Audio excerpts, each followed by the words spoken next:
Actually varicosity ಏನಿದೆ ಅದು ನರಗಳಿಗೆ ಬರುವಂತಹ ಸಮಸ್ಯೆ ಅಲ್ಲ, ಅದು ನಮ್ಮ ವೇನ್ಸ್ಗೆ ಬರುವಂತಹ ಸಮಸ್ಯೆ.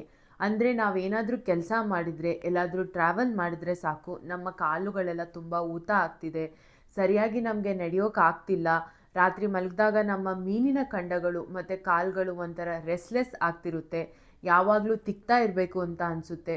ಸೊ ಇದಷ್ಟು ಕಾರಣಗಳಿಂದ ಹೆಂಗಸರಲ್ಲಿ ಗಂಡಸರಿಗೆ ಕಂಪೇರ್ ಮಾಡಿದರೆ ಜಾಸ್ತಿ ವೆರಿಕೋಸ್ ವೀನ್ಸ್ ಕಂಡುಬರುವ ಸಾಧ್ಯತೆ ಇದೆ. ನಮ್ಮ ಸೊಸೈಟಿಯಲ್ಲಿ ತುಂಬ ಕಾಮನ್ ಆಗಿ ಕಂಡುಬರುವಂತಹ ಒಂದು ಸಮಸ್ಯೆ ವೆರಿಕೋಸಿಟಿ ಅಥವಾ ವೆರಿಕೋಸ್ ವೇನ್ಸ್. ಕೆಲವರಲ್ಲಿ ಅದು ಮೈಲ್ಡ್ ಆಗಿರುತ್ತೆ, ಇನ್ನು ಕೆಲವರಲ್ಲಿ ತುಂಬ ಸಿವಿಯರ್ ಆಗಿರುತ್ತೆ. ಸೊ ಇನಿಷಿಯಲಿ ನಾವು ಅದಕ್ಕೆ ಅಷ್ಟೊಂದು ಸಿವಿಯರ್ ಇಲ್ಲದೇ ಇದ್ದಾಗ ನಾವು ಅಷ್ಟೊಂದು ಇಂಪಾರ್ಟೆನ್ಸ್ ಕೊಟ್ಟಿರಲ್ಲ.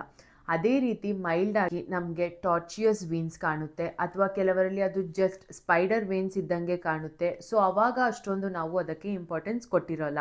ಆ್ಯಂಡ್ ನಮ್ಮ ರೆಗ್ಯುಲರ್ ಆ್ಯಕ್ಟಿವಿಟೀಸ್ ಏನಿದೆ ಅದು ನಾವು ಮಾಡ್ತಾ ಹೋಗ್ತೀವಿ. ಬಟ್ ಲೇಟರ್ ಸ್ಟೇಜಲ್ಲಿ ಏನಾಗುತ್ತೆ ಅಂದರೆ ಆ ವೆರಿಕೋಸಿಟಿ ಜಾಸ್ತಿ ಆಗಿ ನಮ್ಮ ಕಾಲುಗಳಲ್ಲಿ ಊತ ಬರುವಂತಹ ಸಾಧ್ಯತೆ, ಕಾಲುಗಳ ತುಂಬ ತುರಿಕೆ ಬರುವಂಥ ಸಾಧ್ಯತೆ, ಮತ್ತು ಕಾಲುಗಳು ಒಂಥರ ಹೆವಿಯಾಗಿ ಫೀಲ್ ಆಗುವಂಥ ಸಾಧ್ಯತೆ ಇರ್ಬೋದು.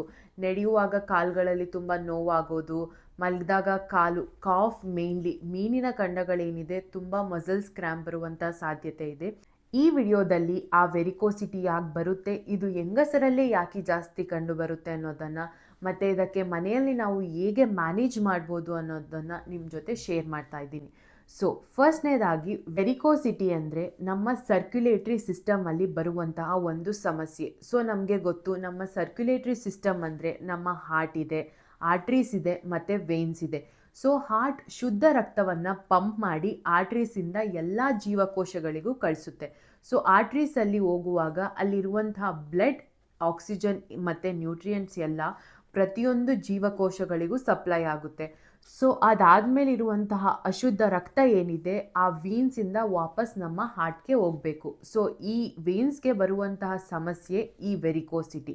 ಸೊ ಎಲ್ಲರೂ ಹೇಳ್ತಾರೆ, ನನ್ನ ಕಾಲಲ್ಲಿ ನರ ದಪ್ಪ ಆಗಿದೆ. ನರ ದಪ್ಪ ಆಗಿದೆ ಅಂದರೆ ನರ್ವ್ಸ್ ಆ್ಯಕ್ಚುಲಿ. ಸೊ ನರಗಳು ನಮಗೆ ಮೇನ್ಲಿ ಬೇಕಾಗಿರೋದು ನಮ್ಮ ಆ್ಯಕ್ಟಿವಿಟೀಸ್ಗೆ, ನಮ್ಮ ಸೆನ್ಸರಿ ಫಂಕ್ಷನ್ಸ್ಗೆ, ಮೋಟಾರ್ ಫಂಕ್ಷನ್ಸ್ಗೆ. ಇದೆಲ್ಲ ಆಗಬೇಕು ಅಂದರೆ ನರಗಳು ಬೇಕು. ಸೊ ಆ್ಯಕ್ಚುಲಿ ವೆರಿಕೋಸಿಟಿ ಏನಿದೆ ಅದು ನರಗಳಿಗೆ ಬರುವಂತಹ ಸಮಸ್ಯೆ ಅಲ್ಲ, ನಮ್ಮ ವೇನ್ಸ್ಗೆ ಬರುವಂತಹ ಸಮಸ್ಯೆ. ಅಂದರೆ ನಮ್ಮ ಅಶುದ್ಧ ರಕ್ತ ನಮ್ಮ ಕಾಲುಗಳಿಗೆಲ್ಲ ಸಪ್ಲೈ ಆದಮೇಲೆ, ಆಕ್ಸಿಜನ್ ಸಪ್ಲೈ ಆದಮೇಲೆ ಇರುವಂತಹ ಅಶುದ್ಧ ರಕ್ತ ಅದು ವಾಪಸ್ ಹಾರ್ಟ್ಗೆ ಹೋಗಬೇಕು. ಸೊ ಅದು ಈ ವೇನ್ಸಿಂದ ಹೋಗುತ್ತೆ. ಸೊ ಯೂಶಲಿ ಇದು ಯಾಕೆ ಕಾಲುಗಳಲ್ಲೇ ಅಷ್ಟೇ ಕಾಣಿಸ್ಕೊಳ್ಳುತ್ತೆ ಅಂದರೆ, ಬಿಕಾಸ್ ನಾವು ನಿಂತ್ಕೊಂಡಿದ್ದಾಗ, ನಾವು ಕೂತ್ಕೊಂಡಿದ್ದಾಗ, ನಾವು ಕೆಲಸ ಮಾಡ್ತಾ ಇರುವಾಗ ಎಲ್ಲ ಏನಾಗುತ್ತೆ, ಕಾಲಲ್ಲಿರುವಂಥ ರಕ್ತ ನಮ್ಮ ಗ್ರಾವಿಟಿ ಏನಿದೆ ಅದಕ್ಕೆ ಅಗೇನೆಸ್ಟ್ ಆಗಿ ಮೇಲೆ ಹೋಗಬೇಕು. ಸೊ ಅದು ನಮ್ಮ ಕಾಲುಗಳಲ್ಲಿ, ಮೇನ್ಲಿ ನಮ್ಮ ಮೀನಿನ ಖಂಡಗಳಲ್ಲಿ ಏನಿದೆ ಅದಕ್ಕೆ ನಾವು ಪೆರಿಫೆರಲ್ ಹಾರ್ಟ್ ಅಂತ ಹೇಳ್ತೀವಿ. ನಮ್ಮ ಹಾರ್ಟ್ ಕೆಲಸ ಮಾಡಿದಂಗೆ ಅದನ್ನು ಮಾಡುತ್ತೆ, ಅದು ಪಂಪ್ ಮಾಡ್ತಾ ಇರುತ್ತೆ. ಅಂದರೆ ಕಾಂಟ್ರ್ಯಾಕ್ಟ್ ಮಾಡಿದಾಗ ಕೆಳಗಡೆ ಇರುವಂಥ ರಕ್ತ ಏನಿದೆ ಅದು ಗ್ರಾವಿಟಿ ಎಗೇನೆಸ್ಟ್ ಆಗಿ ಮೇಲೆ ಹೋಗ್ತಾ ಇರುತ್ತೆ. ಸೊ ಈ ವೇನ್ಸಲ್ಲಿ ಪ್ರತಿಯೊಂದು ಏರಿಯಾದಲ್ಲೂ ಒಂದೊಂದು ವ್ಯಾಲ್ವ್ಸ್ ಇರುತ್ತೆ. ವ್ಯಾಲ್ವ್ಸ್ ಅಂದರೆ ಅದು ಒಂದು ಸೈಡ್ಗೆ ಅಷ್ಟೇ ಓಪನ್ ಆಗುತ್ತೆ. ಸೊ ರಕ್ತ ಮೇಲೆ ಹೋದ್ಮೇಲೆ ಆ ವ್ಯಾಲ್ವ್ ಏನಿದೆ ಅದು ಕ್ಲೋಸ್ ಆಗುತ್ತೆ. ಸೊ ಹಾಗಾಗಿ ರಕ್ತ ವಾಪಸ್ ಕೆಳಗೆ ಬರೋದಕ್ಕೆ ಕೊಡೋಲ್ಲ. ಸೊ ಯಾವಾಗ ಈ ವ್ಯಾಲ್ವ್ಗೆ ಏನಾದರೂ ಸಮಸ್ಯೆ ಬಂದರೆ, ಆ ವ್ಯಾಲ್ವ್ ಸರಿಯಾಗಿ ಕೆಲಸ ಮಾಡ್ತಾ ಇಲ್ಲ ಅಂದರೆ, ಅದು ಸರಿಯಾಗಿ ಕ್ಲೋಸ್ ಆಗ್ತಾ ಇಲ್ಲ ಅಂತ ಇದ್ದಾಗ ಈ ರಕ್ತ ಸರಿಯಾಗಿ ಹಾರ್ಟ್ಗೆ ಪಂಪ್ ಆಗಲ್ಲ. ಸೊ ಅಲ್ಲಿರುವಂತಹ ರಕ್ತ ಏನಿದೆ ಮೇಲೋಗುತ್ತೆ, but at the same time muscle relax ಆದಾಗ ಅದು ಕೆಳಗೆ ಕೂಡ ಬರುತ್ತೆ. ಆ್ಯಂಡ್ ಹಾಗಾಗಿ ಅಲ್ಲಿ ಪೂಲಿಂಗ್ ಆಫ್ ದ ಬ್ಲಡ್ ಇರುತ್ತೆ. ಸೊ ಇದನ್ನು ನಾವು ವೆರಿಕೋಸಿಟಿ ಅಂತ ಕರಿತೀವಿ.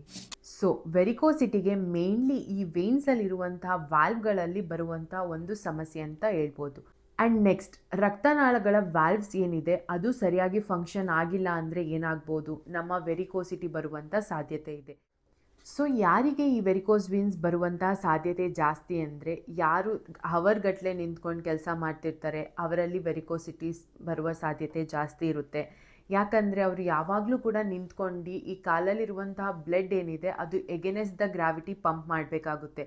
ಸೊ ಏಜ್ ಜಾಸ್ತಿ ಆಗ್ತಾ ಹೋದಂಗೆ ಏನಾಗುತ್ತೆ, ನಮ್ಮ ಬ್ಲಡ್ ವೆಸಲ್ಸ್ಗೆ ಏನಿದೆ ಅದ್ರ ವ್ಯಾಲ್ವ್ ಏನಿದೆ ಅದು ವೀಕ್ ಆಗ್ತಾ ಹೋಗುತ್ತೆ. ಅದರಲ್ಲಿರುವಂತಹ ವ್ಯಾಲ್ವ್ಸ್ ಕೂಡ ವೀಕ್ ಆಗುವ ಸಾಧ್ಯತೆ ಇದೆ. ಸೊ ಹಾಗಾಗಿ ತುಂಬ ವರ್ಷಾನುಗಟ್ಟಲೆ ನಿಂತ್ಕೊಂಡು ಕೆಲಸ ಮಾಡೋರಲ್ಲಿ ಈ ಸಮಸ್ಯೆ ಏನಿದೆ ಜಾಸ್ತಿ ಕಂಡುಬರುತ್ತೆ. ಇನ್ನು ಎರಡನೇದು ಜೆನೆಟಿಕ್ ಫ್ಯಾಕ್ಟರ್.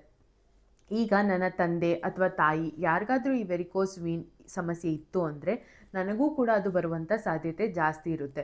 ಯಾಕಂದರೆ ಆ ಕನೆಕ್ಟಿವ್ ಟಿಶ್ಯೂ ವೀಕ್ನೆಸ್ ಇರ್ಬೋದು, ಅದರಿಂದ ಬರುವ ಸಾಧ್ಯತೆ ಇರುತ್ತೆ. ಇನ್ನು ಒಬೇಸಿಟಿ ಇದ್ದವರಲ್ಲಿ, ಯಾರು ತುಂಬ ದಪ್ಪ ಇರ್ತಾರೋ, ತುಂಬ ವೆಯ್ಟ್ ಜಾಸ್ತಿ ಇರೋರಿಗೆ ಆಟೋಮ್ಯಾಟಿಕಲಿ ಅವರ ವೀನ್ಸ್ ಮೇಲೆ ಜಾಸ್ತಿ ಒತ್ತಡ ಆಗುತ್ತೆ. ಆ ವೀನ್ಸ್ ಇನ್ನೂ ಜಾಸ್ತಿ ಬ್ಲಡ್ ಪ್ರೆಷರ್ನ ಅಗೇನೆಸ್ಟ್ ಬ್ಲಡ್ನ ಪಂಪ್ ಮಾಡಬೇಕಾಗುತ್ತೆ. ಸೊ ಅವರಲ್ಲಿ ಕೂಡ ಈ ವೆರಿಕೋಸಿಟಿ ಬರುವಂಥ ಸಾಧ್ಯತೆ ಏನಿದೆ ಅದು ತುಂಬ ಜಾಸ್ತಿ. ಇನ್ನು ನೆಕ್ಸ್ಟ್ ಪ್ರೆಗ್ನೆನ್ಸಿ. ಸೊ ಎಷ್ಟೋ ಲೇಡೀಸಲ್ಲಿ ಅಬ್ಸರ್ವ್ ಮಾಡಿರ್ತೀರಾ ಅಂದರೆ ಅವರಿಗೆ ಪ್ರೆಗ್ನೆನ್ಸಿಯಲ್ಲಿ ಈ ವೆರಿಕೋಸ್ ವೀನ್ಸ್ ಅಪಿಯರ್ ಆಗುತ್ತೆ. ಅಂದರೆ ಕಾಲುಗಳಲ್ಲಿ ಸಣ್ಣ ಸ್ಪೈಡರ್ ವೈನ್ಸ್ ಎಲ್ಲ ಕಾಣಲಿಕ್ಕೆ ಸ್ಟಾರ್ಟ್ ಆಗುತ್ತೆ.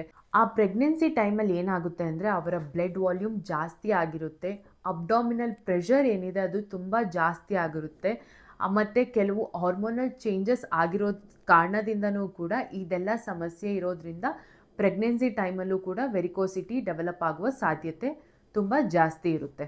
ಇನ್ನು ಯಾರು ಸರಿಯಾಗಿ ವ್ಯಾಯಾಮ ಮಾಡಲ್ಲ, ನಿಂತ್ಕೊಂಡು ಕೆಲಸ ಮಾಡ್ತಾ ಇರ್ತಾರೆ, but at the same time ಯಾವುದು ಫಿಸಿಕಲ್ ಎಕ್ಸಸೈಸ್ ಇರಲ್ಲ. ನಾನು ಫಸ್ಟೇ ಹೇಳಿದ್ದೀನಿ, ನಮ್ಮ ಹಾರ್ಟ್ ನಮ್ಮ ಶುದ್ಧ ರಕ್ತವನ್ನು ಅಲ್ಲಿಂದ ಪಂಪ್ ಮಾಡಿ ನಮ್ಮ ಜೀವಕೋಶಗಳಿಗೆ ಕಳಿಸುತ್ತೆ. ಅದೇ ಥರ ಕೆಳಗಡೆ ಅಂದರೆ ಕಾಲುಗಳಿಂದ ನಮ್ಮ ಎಕ್ಸ್ಟ್ರಿಮಿಟೀಸಲ್ಲಿರುವಂಥ ಅಶುದ್ಧ ರಕ್ತ ಏನಿದೆ ಅದನ್ನು ವಾಪಸ್ ಪಂಪ್ ಮಾಡಿ ಮೇಲೆ ಕಳಿಸೋ ಕೆಲಸ ನಮ್ಮ ಮೀನಿನ ಖಂಡಗಳದ್ದು. ಇದು ಹೆಂಗಸರಲ್ಲಿ ಜಾಸ್ತಿ ಕಂಡುಬರುತ್ತೆ. ಅದಕ್ಕೆ ಮುಖ್ಯ ಕಾರಣ ಏನು ಅಂದರೆ ಅವರ ಬಾಡಿಯಲ್ಲಿರುವಂತಹ ಹಾರ್ಮೋನಲ್ ಚೇಂಜಸ್ ನಮಗೆ ಗೊತ್ತು. ಈ ಎಸ್ಟ್ರೋಜನ್ ಮತ್ತು ಪ್ರೊಜೆಸ್ಟಿರಾನ್ ಮೇನ್ ಆಗಿರುವಂತಹ 2 ಹಾರ್ಮೋನ್ಸ್. ಸೊ ಇದೇನು ಮಾಡುತ್ತೆ ಅಂದರೆ ಹೆಂಗಸರಲ್ಲಿ ಮೇನ್ಲಿ ಈ ರಕ್ತನಾಳಗಳೇನಿದೆ ಅದನ್ನು ರಿಲ್ಯಾಕ್ಸ್ ಮಾಡುತ್ತೆ. ಸೊ ಹಾಗಾಗಿ ಕರೆಕ್ಟ್ ಆಗಿರುವಂತಹ ವಾಲ್ವ್ ಫಂಕ್ಷನ್ ಸರಿಯಾಗಿ ಆಗಬೇಕು ಅಂತ ಅಲ್ಲ, ರಕ್ತನಾಳಗಳದ್ದು ವಾಲ್ವ್ ತುಂಬ ರಿಲ್ಯಾಕ್ಸ್ ಆದಾಗ ಏನಾಗುತ್ತೆ ಅಲ್ಲಿ ಪೂಲಿಂಗ್ ಆಫ್ ಬ್ಲಡ್ ಆಗುವಂಥ ಸಾಧ್ಯತೆ ಇದೆ. ಸೊ ಹಾಗಾಗಿ ಹೆಂಗಸರಲ್ಲಿ ಇದು ಕಂಡುಬರುವಂಥ ಸಾಧ್ಯತೆ ಜಾಸ್ತಿ ಇದೆ. ಆ್ಯಂಡ್ ಮತ್ತೊಂದು, ಹೆಂಗಸರು ನಿಂತ್ಕೊಂಡು ಅವರ್ಗಟ್ಟಲೆ ಕೆಲಸ ಮಾಡ್ತಾ ಇರ್ತಾರೆ. ಮನೆಯಲ್ಲಿರೋರು ನಿಂತ್ಕೊಂಡು ಎಷ್ಟೋ ಕೆಲಸ ಮಾಡಬೇಕಾಗುತ್ತೆ. ಸೊ ಆ ಲಾಂಗ್ ಸ್ಟ್ಯಾಂಡಿಂಗ್ ಕೂಡ ಅವರ ಕಾಲುಗಳ ಮೇಲೆ ಎಕ್ಸ್ಟ್ರಾ ಪ್ರೆಷರ್ ಹಾಕಿ ಈ ಸಮಸ್ಯೆ ಬರುವಂಥ ಸಾಧ್ಯತೆ ಇದೆ. ಆ್ಯಂಡ್ ಇದರ ಜೊತೆಗೆ ಲ್ಯಾಕ್ ಆಫ್ ಬೇರೆ ಎಕ್ಸಸೈಸ್ಗಳು ಏನು ಮಾಡೋದಿಲ್ಲ, ಅವರು ವೆಯ್ಟ್ ಜಾಸ್ತಿ ಇರ್ತಾರೆ. ಮತ್ತು ಹೆಂಗಸರಲ್ಲಿ ಆಫ್ಟರ್ ಏಜ್ 40 ಏನಿದೆ ಅವರು ವೆಯ್ಟ್ ಗೇನ್ ತುಂಬ ಬೇಗ ಆಗುತ್ತೆ. ಮೇ ಬಿ ಅದು ಕೂಡ ಹಾರ್ಮೋನಲ್ ಚೇಂಜಸ್ಸಿಂದನೇ ಇರ್ಬೋದು. ಆ್ಯಂಡ್ ಹೆಂಗಸರಲ್ಲಿ ನಾವು ಕಂಪೇರ್ ಮಾಡಿದ್ರೆ ಗಂಡಸರಿಗೆ ಕಂಪೇರ್ ಮಾಡಿದಾಗ ಮಸ್ಕ್ಯುಲರ್ ಡೆವಲಪ್ಮೆಂಟ್ ಏನಿದೆ ಅದು ಕಡಿಮೆ ಇರುತ್ತೆ. ಸೊ ಕಾಲಲ್ಲಿ ಮೀನಿನ ಖಂಡಗಳಲ್ಲಿರುವಂತಹ ಮಸಲ್ಸ್ ಚೆನ್ನಾಗಿದೆ ಅಂದರೆ ಮಾತ್ರ ಕಾಲಲ್ಲಿರುವಂತಹ ಅಶುದ್ಧ ರಕ್ತ ಪಂಪ್ ಸರಿಯಾಗಿ ಆಗುತ್ತೆ. ಸೊ ಹಾಗಾಗಿ ಅವರಲ್ಲಿ ಈ ರೀಸನ್ಸ್ ಇಂದ ಒಂದು ಹಾರ್ಮೋನಲ್ ಚೇಂಜಸ್, 2ನೇದು ಪ್ರೆಗ್ನೆನ್ಸಿ, 3ನೇದು ಲಾಂಗ್ ಸ್ಟ್ಯಾಂಡಿಂಗ್, 4ನೇದು ಒಬೇಸಿಟಿ, ಇನ್ನು 5ನೇದು ಲ್ಯಾಕ್ ಆಫ್ ಎಕ್ಸಸೈಸ್. ಇಷ್ಟು ಕಾರಣಗಳಿಂದ ಹೆಂಗಸರಲ್ಲಿ ಗಂಡಸರಿಗೆ ಕಂಪೇರ್ ಮಾಡಿದ್ರೆ ಜಾಸ್ತಿ ವೆರಿಕೋಸ್ ವೀನ್ಸ್ ಕಂಡುಬರುವ ಸಾಧ್ಯತೆ ಇದೆ. ಸೊ ನೀವು ಎಷ್ಟೋ ಡಯಾಬಿಟಿಕ್ ಪೇಷಂಟ್ಸಲ್ಲಿ ನೋಡಿರ್ತೀರ, ಸರ್ಕ್ಯುಲೇಷನ್ ಕಡಿಮೆ ಆದಾಗ ಕಾಲುಗಳಿಗೆ ಕಪ್ಪು ಕಲರ್ ಬರುತ್ತೆ. ಅದೇ ಥರ ಈ ವೆರಿಕೋಸಿಟಿಯಲ್ಲೂ ಕೂಡ ಏನಾಗುತ್ತೆ ಅಂದರೆ ಕಾಲುಗಳಿಗೆ ಒಂದು ಡಾರ್ಕ್ ಬ್ಲೂಯಿಶ್ ಅಥವಾ ಒಂದು ಬ್ಲ್ಯಾಕಿಶ್ ಕಲರ್ ಬರುವಂಥ ಸಾಧ್ಯತೆ ಇದೆ. ಇನ್ನು ನೆಕ್ಸ್ಟ್ ಏನಾಗುತ್ತೆ, ಅಲ್ಲಿ ಇರಿಟೇಷನ್ ಸ್ಟಾರ್ಟ್ ಆಗುತ್ತೆ, ತುರಿಕೆ ಸ್ಟಾರ್ಟ್ ಆಗುತ್ತೆ. ಸೊ ಇದಕ್ಕೆ ನಾವು ವೆರಿಕೋಸ್ ಎಕ್ಸಿಮಾ ಅಂತ ಹೇಳ್ತೀವಿ. ಸಿವಿಯರ್ ಆಗಿ ಇಚ್ಚಿಂಗ್ ಸ್ಟಾರ್ಟ್ ಆಗುತ್ತೆ. ಇನ್ನು ನಾವು ಅದನ್ನು ಸರಿಯಾಗಿ ಟ್ರೀಟ್ ಮಾಡಿಲ್ಲ ಅಂದರೆ ಅದು ಅಡ್ವಾನ್ಸ್ ಆಗಿ ಅಲ್ಲಿ ಒಂದು ಗಾಯ ಆಗುವಂತಹ ಸಾಧ್ಯತೆ ಕೂಡ ಇದೆ. ಇದಕ್ಕೆ ನಾವು ವೆರಿಕೋಸ್ ಅಲ್ಸರ್ಸ್ ಅಂತ ಹೇಳ್ತೀವಿ. ಸೊ ಕರೆಕ್ಟಾಗಿ ವೆರಿಕೋಸಿಟಿ ಟ್ರೀಟ್ ಆಗಿಲ್ಲ ಅಂದರೆ ಇಷ್ಟೆಲ್ಲ ಆಗುವಂಥ ಸಾಧ್ಯತೆಗಳಿದೆ. ಈ ವೆರಿಕೋಸಿಟಿ ಇದ್ದರೆ ಇದನ್ನು ಮನೆಯಲ್ಲಿ ನಾವು ಹೇಗೆ ಮ್ಯಾನೇಜ್ ಮಾಡಬೇಕು ಅಂತ ನೋಡೋಣ. ಫಸ್ಟ್ ಆ್ಯಂಡ್ ಫಾರ್ಮೋಸ್ಟ್ ಅಂದರೆ ಮನೆಯಲ್ಲೇ ಮಾಡೋಕ್ಕಾಗುವಂಥ ಸಿಂಪಲ್ ಆಗಿರುವಂತಹ ಕೆಲವು ಟ್ರಿಕ್ಸ್ಗಳನ್ನ ನಾವು ಮಾಡಿದ್ರೆ ಈ ವೆರಿಕೋಸಿಟಿಯನ್ನು ತುಂಬ ಚೆನ್ನಾಗಿ ಕಂಟ್ರೋಲ್ ಮಾಡೋದಕ್ಕೆ ಸಾಧ್ಯ ಆಗುತ್ತೆ. ನಮಗೆ ಗೊತ್ತು ಅದು ಯಾಕೆ ಬರ್ತಾ ಇದೆ ಅಂದರೆ ಬಿಕಾಸ್ ಕೆಳಗಡೆ ಇರುವಂಥ ರಕ್ತ ಸರಿಯಾಗಿ ಪಂಪ್ ಆಗ್ತಾ ಇಲ್ಲ. ಸೊ ಅದಕ್ಕೊಂದು ಫಸ್ಟ್ ನೀವು ಏನು ಮಾಡಬೇಕಂದ್ರೆ 1-2 ಟೀ ಕಪ್ ಆಗುವಷ್ಟು ಆಲಿವ್ ಆಯಿಲ್ನ ತೊಗೊಂಡು ಅದಕ್ಕೆ ಒಂದು 12 ಎಸಳು ಬೆಳ್ಳುಳ್ಳಿನ ಜಜ್ಜಿ ಹಾಕಿ, ಅದರ ಜೊತೆಗೆ 1-2 ಲೆಮನನ್ನು ಕೂಡ ಸ್ಕ್ವೀಸ್ ಮಾಡಿ ಹಾಕಿ, ಆ ಲಿಕ್ವಿಡ್ ಏನಿದೆ, ಆ ಪ್ರಿಪ್ರೇಷನ್ ಏನಿದೆ ಅದನ್ನು ಬೇಕಾದರೆ ನೀವು ಒಂದು 48 ಅವರ್ಸ್ ನೀವು ಫ್ರಿಡ್ಜ್ನಲ್ಲಿ ಇಡ್ಬೋದು. ಆ್ಯಂಡ್ ಪ್ರತಿ ದಿವಸ ಈವ್ನಿಂಗ್ ಏನು ಮಾಡಬೇಕಂದ್ರೆ ಅದರಿಂದ ಒಂದು ಸ್ವಲ್ಪ ಕ್ವಾಂಟಿಟಿ ತೆಗೆದು ಕಾಲುಗಳಿಗೆ ರಿವರ್ಸ್ ಡೈರೆಕ್ಷನಲ್ಲಿ ಅಂದರೆ ಕೆಳಗಿಂದ ಮೇಲಕ್ಕೆ ನಿಧಾನವಾಗಿ ಮಸಾಜ್ ಮಾಡಬೇಕು. ಅದಾದಮೇಲೆ ಅದನ್ನು ತೊಳಿಬಾರ್ದು, ಅದನ್ನು ಹಾಗೇ ಒರೆಸಿ ನೀವು ಬಿಟ್ಟು ನೆಕ್ಸ್ಟ್ ಡೇ ಬೆಳಿಗ್ಗೆ ಎದ್ದು ನೀವು ಹೇಗೆ ಯೂಶಲಿ ಸ್ನಾನ ಮಾಡ್ತೀರೋ ಅದೇ ರೀತಿ ಸ್ನಾನ ಮಾಡ್ಬೋದು. ಸೊ ಇದು ಮಾಡೋದ್ರಿಂದ ಒಂದು ಆ ಮಸಾಜಿಂಗ್ ಎಫೆಕ್ಟಿಂದ ಅದರೊಟ್ಟಿಗೆ ಆ ಪ್ರಿಪ್ರೇಷನ್ ಏನಿದೆ ಅದಕ್ಕೂ ಕೂಡ ಹೆಲ್ತ್ ಬೆನಿಫಿಟ್ಸ್ ಇರೋ ಕಾರಣದಿಂದ ಈ ಸರ್ಕ್ಯುಲೇಷನ್ನ ಇಂಪ್ರೂವ್ ಮಾಡೋಕ್ಕೆ ತುಂಬಾ ಹೆಲ್ಪ್ ಮಾಡುತ್ತೆ. ನೆಕ್ಸ್ಟ್ ಬಂದು ಆ್ಯಪಲ್ ಸಿಡರ್ ವೆನಿಗರ್. ಈ ಆ್ಯಪಲ್ ಸಿಡರ್ ವೆನಿಗರ್ ಕೂಡ ನಿಮ್ಮ ವೀನಸ್ ಫಂಕ್ಷನ್ನ ಇಂಪ್ರೂವ್ ಮಾಡೋಕ್ಕೆ ತುಂಬ ಒಳ್ಳೆಯದು. 1 ಚಮಚ ಈ ಆ್ಯಪಲ್ ಸಿಡರ್ ವೆನಿಗರ್ನ ತೊಗೊಳ್ಳಿ, ಅದನ್ನು 1 ಗ್ಲಾಸ್ ನೀರಿಗೆ ಮಿಕ್ಸ್ ಮಾಡಿ ತೊಗೊಳ್ಳೋದು ತುಂಬ ಒಳ್ಳೆಯದು. ನಮ್ಮ ಸರ್ಕ್ಯುಲೇಟರಿ ಹೆಲ್ತ್ ಏನಿದೆ ಅದು ಇಂಪ್ರೂವ್ ಮಾಡೋಕ್ಕೆ ಹೆಲ್ಪ್ ಮಾಡುತ್ತೆ. ಬೇಕಾದರೆ ಆ ಆ್ಯಪಲ್ ಸಿಡರ್ ವೆನಿಗರ್ನ ಸ್ವಲ್ಪ ಮಟ್ಟಿಗೆ ತೊಗೊಂಡು ಆ ಏರಿಯಾದಲ್ಲಿ ಕೂಡ ನೀವು ಮಸಾಜ್ ಮಾಡೋದು ಕೂಡ ತುಂಬ ಒಳ್ಳೆಯದು. ಇನ್ನು 3ನೇದು ಆಹಾರ. So food is the major medicine ಇದಕ್ಕೆ. ಬಿಕಾಸ್ ನಮಗೆ ಗೊತ್ತು ಈ ಕನೆಕ್ಟಿವ್ ಟಿಶ್ಯೂ ಚೆನ್ನಾಗಿ ಫಾರ್ಮ್ ಆಗಬೇಕು, ಅಲ್ಲಿ ಕೊಲಾಜಿನ್ ಚೆನ್ನಾಗಿ ಸಿಂಥಸಿಸ್ ಆಗಬೇಕು ಅಂದರೆ ನಮ್ಮ ಆಹಾರ ಏನಿದೆ ಅದು ತುಂಬ ಇಂಪಾರ್ಟೆಂಟ್. ಸೊ ಹಾಗಾಗಿ ನೀವು ಏನು ಮಾಡಬೇಕಂದ್ರೆ ಮ್ಯಾಕ್ಸಿಮಮ್ ವೆಜಿಟೇಬಲ್ಸ್ನ ತೊಗೊಳೋದಕ್ಕೆ ಪ್ರಯತ್ನ ಮಾಡಬೇಕು. ಗ್ರೀನ್ ಲೀಫಿ ವೆಜಿಟೇಬಲ್ಸ್ ಏನಿದೆ, ಸೊಪ್ಪುಗಳು, ಪಲ್ಯಗಳು ಏನಿದೆ ಇದನ್ನು ಮ್ಯಾಕ್ಸಿಮಮ್ ತೊಗೋಬೇಕು. ಸೊ ಆವಾಗ ನಮಗೆ ಏನು ಸಿಗುತ್ತೆ, ಕೊಲಾಜಿನ್ ಪ್ರೊಡಕ್ಷನ್ ತುಂಬ ಚೆನ್ನಾಗಾಗುತ್ತೆ, ನಮ್ಮ ರಕ್ತನಾಳಗಳ ಫಂಕ್ಷನ್ ತುಂಬ ಚೆನ್ನಾಗಾಗುತ್ತೆ. ಸೊ ನಮ್ಮ ರಕ್ತನಾಳಗಳಿಗೆ ಬೇಕಾಗಿರುವಂಥ ಎಷ್ಟೋ ವಿಟಮಿನ್ಸ್, ಮಿನರಲ್ಸ್ ಏನಿದೆ ಅದು ಇದರಲ್ಲಿ ನಮಗೆ ಚೆನ್ನಾಗಿ ಸಿಗುತ್ತೆ. ಸೊ ಪ್ರತಿ ದಿವಸ ಏನು ಮಾಡಿ, ಒಂದು ಗ್ರೀನ್ ಜ್ಯೂಸನ್ನು ಪ್ರಿಪೇರ್ ಮಾಡಿ ತೊಗೊಳೋದನ್ನ ಹ್ಯಾಬಿಟ್ ಮಾಡ್ಕೊಳ್ಳಿ. ಸೊ ದಟ್ ನಮಗೆ ಬೇಕಾಗಿರುವಂಥ ಎಲ್ಲ ನ್ಯೂಟ್ರಿಯೆಂಟ್ಸ್ ಅದರಲ್ಲಿ ಸಿಗುತ್ತೆ. ಇದರ ಜೊತೆಗೆ ಲೈಕ್ ನೈಟ್ರೇಟ್ಸ್ ಜಾಸ್ತಿ ಇರುವಂಥ ಆಹಾರಗಳು, ಮೇನ್ಲಿ ಬೀಟ್ರೋಟ್ ಏನಿದೆ ಅದು ತೊಗೊಳೋದ್ರಿಂದ ಕೂಡ ನಮ್ಮ ಸರ್ಕ್ಯುಲೇಷನ್ ಇಂಪ್ರೂವ್ ಮಾಡೋಕ್ಕೆ ತುಂಬ ಹೆಲ್ಪ್ ಆಗುತ್ತೆ. ಸೊ ನಾನು ಹೇಳ್ದಂಗೆ ನಮ್ಮ ರಕ್ತನಾಳಗಳು ಸರಿಯಾಗಿ ಫಂಕ್ಷನ್ ಆಗಬೇಕು ಅಂದರೆ ಅದರಲ್ಲಿರುವಂಥ ವಾಲ್ವ್ಸ್ ಸರಿಯಾಗಿ ಫಂಕ್ಷನ್ ಆಗಬೇಕು. ಅಂದರೆ ನಮ್ಮ ಆಹಾರದಲ್ಲಿ ಕೊಲಾಜಿನ್ ಸಿಂಥಸಿಸ್ ಚೆನ್ನಾಗಿ ಆಗಬೇಕು. ನಮಗೆ ಏಜ್ ಆಗ್ತಾ ಹೋದಾಗೆಲ್ಲ ಏನಾಗುತ್ತೆ, ನಮ್ಮ ಬಾಡಿಯಲ್ಲಿ ಕೊಲಾಜಿನ್ ಪ್ರೊಡಕ್ಷನ್ ಏನಿದೆ ಅದು ತುಂಬ ಕಡಿಮೆ ಆಗ್ತಾ ಹೋಗುತ್ತೆ. ಸೊ ಹಾಗಾಗಿ ಗ್ರೀನ್ ಲೀಫಿ ವೆಜಿಟೇಬಲ್ಸ್ ಏನಿದೆ ಅದನ್ನು ಚೆನ್ನಾಗಿ ತೊಗೊಂಡ್ರೆ ನಮಗೇನಾಗುತ್ತೆ ಅಂದರೆ ನಮ್ಮ ಬಾಡಿಯಲ್ಲಿ ಕೊಲಾಜಿನ್ ಪ್ರೊಡಕ್ಷನ್ ಹೆಚ್ಚಿಗೆ ಆಗಿ ನಮ್ಮ ರಕ್ತನಾಳಗಳದ್ದು ಹೆಲ್ತ್ ಚೆನ್ನಾಗಿ ಇಂಪ್ರೂವ್ ಮಾಡುತ್ತೆ. ಆ್ಯಂಡ್ ಇದರ ಜೊತೆಗೆ ನಾವು ಏನು ಮಾಡ್ಬೋದು ಅಂದರೆ ಒಳ್ಳೆ ಆ್ಯಂಟಿ ಆಕ್ಸಿಡೆಂಟ್ ಇರುವಂತಹ ಫ್ರೂಟ್ಸ್ಗಳನ್ನ ಜಾಸ್ತಿ ತೊಗೊಬೇಕು. ಎಲ್ಲ ಸಿಟ್ರಸ್ ಫ್ರೂಟ್ಸ್ಗಳು ಏನಿದೆ ತುಂಬ ಚೆನ್ನಾಗಿ ನೀವು ತೊಗೋಬೋದು. ಅದರ ಜೊತೆ ದಾಳಿಂಬೆನೂ ಕೂಡ ತುಂಬ ಒಳ್ಳೆಯದು. ಎಲ್ಲ ಹಣ್ಣುಗಳು ಜ್ಯೂಸ್ ಮಾಡಿ ತಗೊಳ್ಳೋದಕ್ಕಿಂತ ಹಾಗೆ ತಗೊಳ್ಳೋದು ತುಂಬ ಒಳ್ಳೆಯದು. ಯಾಕಂದರೆ ಅದರಲ್ಲಿ ಇರುವಂತಹ ನಾರಿನಾಂಶ ಕೂಡ ನಮಗೆ ತುಂಬ ಚೆನ್ನಾಗಿ ಸಿಗುತ್ತೆ. ಸೊ ಈ ಥರ ಹಣ್ಣುಗಳನ್ನ ಜಾಸ್ತಿ ಸೇವಿಸಬೇಕು. ಪ್ರತಿ ದಿವಸ ತುಂಬ ಚೆನ್ನಾಗಿ ತರಕಾರಿಗಳನ್ನ ತೊಗೊಬೇಕು. ನೈಟ್ರೇಟ್ಸ್ ಜಾಸ್ತಿ ಇರುವಂತಹ ಬೀಟ್ರೋಟ್ ಈ ಥರ ಆಹಾರಗಳನ್ನ ಸೇವಿಸೋದು ಕೂಡ ಈ ಸರ್ಕ್ಯುಲೇಷನ್ ಇಂಪ್ರೂವ್ ಆಗಲಿಕ್ಕೆ ಮತ್ತು ನಮ್ಮ ವೆರಿಕೋಸ್ ವೀನ್ಸನ್ನು ಕಡಿಮೆ ಮಾಡೋದಕ್ಕೆ ತುಂಬ ಹೆಲ್ಪ್ಫುಲ್ ಆಗುತ್ತೆ. ಇದರ ಜೊತೆ posture most important actually. So ನಾವು ಮನೆಗೆ ಬಂದರೆ ಏನು ಮಾಡಬೇಕಂದ್ರೆ, ವೆರಿಕೋಸಿಟಿ ತುಂಬ ಜಾಸ್ತಿ ಇರೋರಾದರೆ ತುಂಬ ಹೊತ್ತು ನಿಂತ್ಕೋಬಾರ್ದು. ಅಥವಾ ಲೇಡೀಸ್ ಆದರೆ ಅವರಿಗೆ ವೆರಿಕೋಸಿಟಿ ಇದ್ದರೆ ಅವರು ಸ್ವಲ್ಪ ಪೋಸ್ಟರ್ ಚೇಂಜ್ ಮಾಡಿ ಕೆಲಸ ಮಾಡೋದನ್ನ ಕಲಿಬೇಕಾಗುತ್ತೆ. ಮೇ ಬಿ ಕಾಲುಗಳು ಒಂದು ಸ್ಟೂಲ್ ಮೇಲೆ ಇಟ್ಕೊಂಡು ನಮ್ಮ ಲೆವೆಲಲ್ಲಿ ಇಟ್ಕೊಂಡು ಕೆಲಸ ಮಾಡೋದು ತುಂಬ ಒಳ್ಳೆಯದು. ಅಥವಾ ಎಲ್ಲಾದರೂ ಒಂದು ಚೇರ್ ಅರೇಂಜ್ ಮಾಡಿ ಅದ್ರ ಮೇಲೆ ಕುತ್ಕೊಂಡು ಕೆಲಸ ಮಾಡೋದು ಕೂಡ ತುಂಬ ಒಳ್ಳೆಯದು. ಇವಾಗ ಟಿ ವಿ ನೋಡ್ತಾ ಇದ್ದೀರಾ ಅಂದರೆ ನಿಮ್ಮ ಕಾಲುಗಳನ್ನ ಆದಷ್ಟು ಸ್ಟ್ರೆಚ್ ಮಾಡಿ ಇಟ್ಕೊಳ್ಳಿ. ಇದರಿಂದನೂ ಕೂಡ ನಿಮಗೆ ತುಂಬ ಒಳ್ಳೆ ಬೆನಿಫಿಟ್ ಸಿಗುತ್ತೆ. ಸೊ ಪ್ರತಿ ದಿವಸ ಈವ್ನಿಂಗ್ ಕಾಲುಗಳಲ್ಲಿ ಒಂದು ರಿವರ್ಸ್ ಡೈರೆಕ್ಷನಲ್ಲಿ ಮಸಾಜ್ ಮಾಡಿ. ನಾನೀಗ ಫಸ್ಟ್ ಏನು ಹೇಳಿದೆ ಆ ಪ್ರಿಪ್ರೇಷನ್ ಹೇಳಿದ್ದೀನಿ, ಅದನ್ನು ಪ್ರಿಪೇರ್ ಮಾಡೋಕ್ಕೆ ಆಗಲ್ಲ ಅಂದರೆ ಯಾವುದಾದ್ರೂ ಆಯಿಲ್ ತೊಗೊಂಡು ನೀವು ಅದನ್ನು ರಿವರ್ಸ್ ಡೈರೆಕ್ಷನಲ್ಲಿ ಮಸಾಜ್ ಮಾಡೋದು ಇದಕ್ಕೆ ತುಂಬ ಒಳ್ಳೆಯದು. ರಾತ್ರಿ ಮಲಗುವಾಗ ಒಂದು ದಿಂಬು ಹಾಕಿ ಕಾಲನ್ನು ಸ್ವಲ್ಪ ಎತ್ತರ ಮಾಡಿ ಇಟ್ಕೊಳ್ಳೋದ್ರಿಂದ ಕೂಡ ತುಂಬ ಒಳ್ಳೆಯದು. ಎಷ್ಟೋ ಜನರಲ್ಲಿ ನೀವು ನೋಡಿರ್ತೀರಾ ಈ ವೆರಿಕೋಸಿಟಿ ಇದ್ದಾಗ ಕಾಲಲ್ಲಿ ಊತ ಇರುತ್ತೆ. ಸೊ ಸ್ವಲ್ಪ ಕಾಲನ್ನ ರೈಸ್ ಮಾಡಿ ಮಲಗಿದಾಗ ಅದು ಸರಿಯಾಗಿ ಸರ್ಕ್ಯುಲೇಷನ್ ಆಗುತ್ತೆ. ಬೆಳಗ್ಗೆ ಹೇಳೋ ತನಕ ಊತ ಎಲ್ಲ ಕಂಪ್ಲೀಟ್ ಕಡಿಮೆ ಆಗುತ್ತೆ.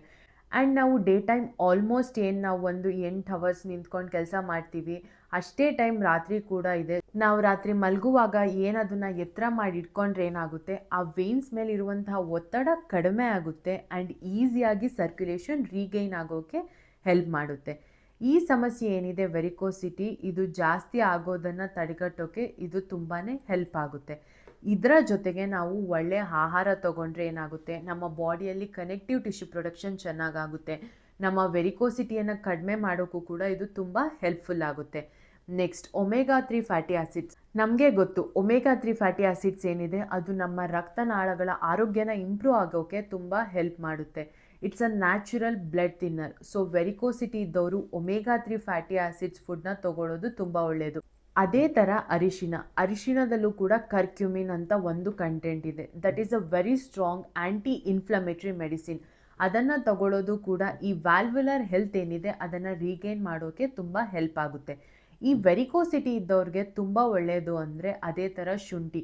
ಇದು ಕೂಡ ಶುಂಠಿಯಲ್ಲಿರುವಂತಹ ಆ್ಯಂಟಿ ಆಕ್ಸಿಡೆಂಟ್ಸ್ ಏನಿದೆ ಇದು ಕೂಡ ನಿಮ್ಮ ರಕ್ತನಾಳಗಳಲ್ಲಿ ಏನಿದೆ ಅದರ ಆರೋಗ್ಯವನ್ನು ಇಂಪ್ರೂವ್ ಮಾಡೋಕ್ಕೆ ಹೆಲ್ಪ್ ಮಾಡುತ್ತೆ. ಸೊ ಇದರ ಜೊತೆಗೆ ನೀವು ಏನು ಮಾಡ್ಬೋದು ಅಂದರೆ, ನಿಮಗೆ ವೆರಿಕೋಸಿಟಿ ಪ್ರಾಬ್ಲಮ್ ಇದ್ದರೆ ಆದಷ್ಟು ಒಂದು ವೆರಿಕೋಸ್ ಸ್ಟಾಕಿಂಗ್ಸ್ ಹಾಕಿ ಅದನ್ನು ಉಪಯೋಗ ಮಾಡೋದು ಕೂಡ ತುಂಬ ಒಳ್ಳೆಯದು. ಯಾಕಂದರೆ ನಮ್ಮ ಕೆಲಸನ ರಿಸೈನ್ ಮಾಡೋಕ್ಕಾಗೋದಿಲ್ಲ, ಅವರ್ಗಟ್ಲೆ ನಿಂತ್ಕೊಂಡು ಕೆಲಸ ಮಾಡಬೇಕಾಗುತ್ತೆ. ಸೊ ಅಂಥವ್ರು ಏನು ಮಾಡಬೇಕಂದ್ರೆ, ಟ್ರಾವೆಲ್ ಮಾಡುವಾಗ ಅಥವಾ ಕೆಲಸಕ್ಕೆ ಹೋಗುವಾಗ ಒಂದು ವೀನಸ್ ಸ್ಟಾಕಿಂಗ್ಸ್ನ ಹಾಕ್ಕೊಂಡು ಹೋದರೆ ಅದು ಒಂದು ನಮಗೆ ಸಪೋರ್ಟ್ ಕೊಡುತ್ತೆ. ನಮ್ಮ ರಕ್ತನಾಳಗಳಿಗೆ ಸರಿಯಾಗಿ ರಕ್ತ ಪಂಪ್ ಮಾಡೋದಕ್ಕೂ ಕೂಡ ಹೆಲ್ಪ್ ಮಾಡುತ್ತೆ. ಸೊ ಹಾಗಾಗಿ ಇಷ್ಟೆಲ್ಲ ಸ್ಟೆಪ್ಸ್ನ ನೀವು ಫಾಲೋ ಮಾಡಿದ್ರೆ ಈ ವೆರಿಕೋಸಿಟಿ ಏನಿದೆ ಅದು ಜಾಸ್ತಿ ಆಗೋದನ್ನು ನಾವು ತಡೆಗಟ್ಬೋದು.